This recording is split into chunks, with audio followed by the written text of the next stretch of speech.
ഇന്നടയാ ആ അത് താനോ? ആ സാറോ ഇവിടെ? ഇതെൻ്റെ നാടാടോ. ആ അത് ശരി. ഞാനിവിടെ ഇടയ്ക്ക് ചായ കുടിക്കാൻ വരാറുണ്ട്. താനെന്താ ഇവിടെ? ഞാനിപ്പോൾ ഇവിടെ നിൽക്കാം സാറേ, ചെറിയ ചായപ്പടിക്കായിട്ട്. തനിക്ക് കുറച്ച് അഭിനയം പരിപാടിയൊക്കെ ഉണ്ടായിരുന്നല്ലോ, അതൊക്കെ വിട്ടോ? അതൊക്കെ വിട്ടു സാറേ. അതെന്താ? താനെൻ്റെ വർക്കിനെ നന്നായിട്ട് അഭിനയിച്ചിരുന്നാണല്ലോ, പിന്നെന്താ വിട്ട് കളഞ്ഞ്? നമ്മളെപ്പോലുള്ളവർക്ക് പറ്റിയ പണിയില്ല സാറേ. ശരിയിടോ, എനിക്ക് ഓക്കെ. ആ ശരി സാർ. ആ ഇടൂ. ആ എടോ, ഞാനൊരു പടം ചെയ്യാൻ പോകുന്നുണ്ട്. അതിനകത്തൊരു ക്യാരക്ടർ ഒന്ന് അദ്ദേഹം ചെയ്യുമോ? ചെയ്യാം സാറേ.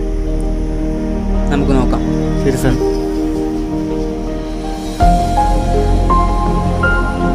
എടോ, ഞാനൊരു പടം ചെയ്യാൻ പോകുന്നുണ്ട്. അതിനകത്തൊരു ക്യാരക്ടർ ഒന്ന് അദ്ദേഹം ചെയ്യുമോ?